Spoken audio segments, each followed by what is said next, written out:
So the idea is they're going to come up here, we're going to stay quiet while they go past, and then we get the cars in behind them and we'll get in behind and give him a hand to push them along a little bit quicker than what they are.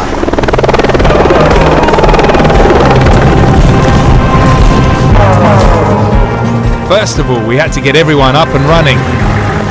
Second gear. Jump start, push style.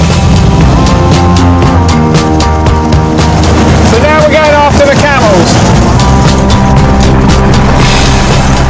Chopper's at 2 o'clock.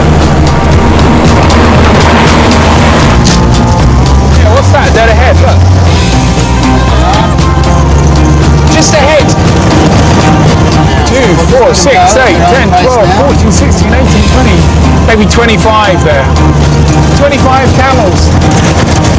Now that is a sight. We go around the corner and suddenly there's a whopping great camel.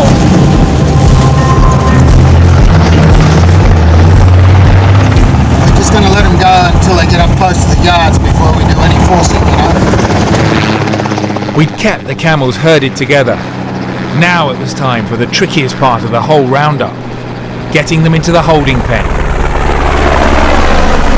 This is the sort of key moment, isn't it, really? This is the key moment, yeah. You're putting your seatbelt on. Yeah, my daughters insist because I roll over quite often. Wonderful. Okay, let's go, fellas.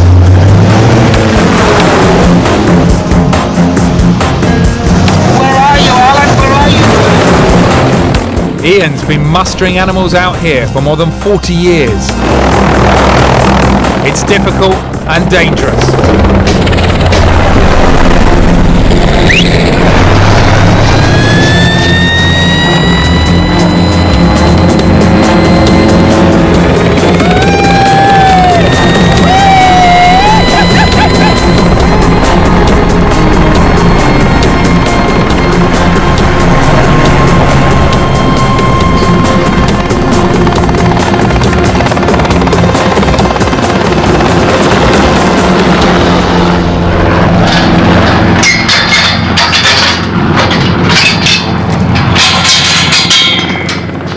He'd managed to round up 15 of the camels.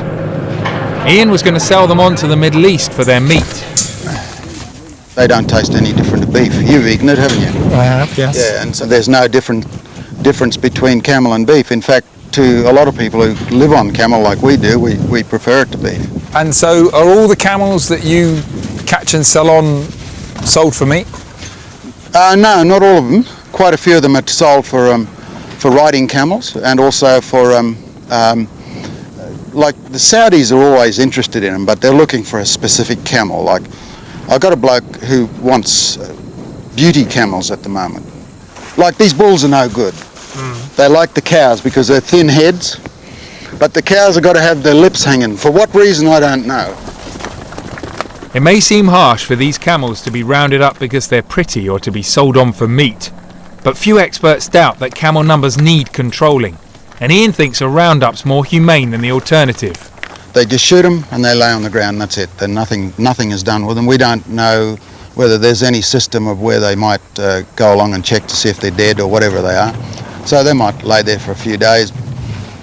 What would you like to see happen? I'd like to see them come into a yard like this and be sent away and sold as meat or riding camels or whatever else you can pull out of it.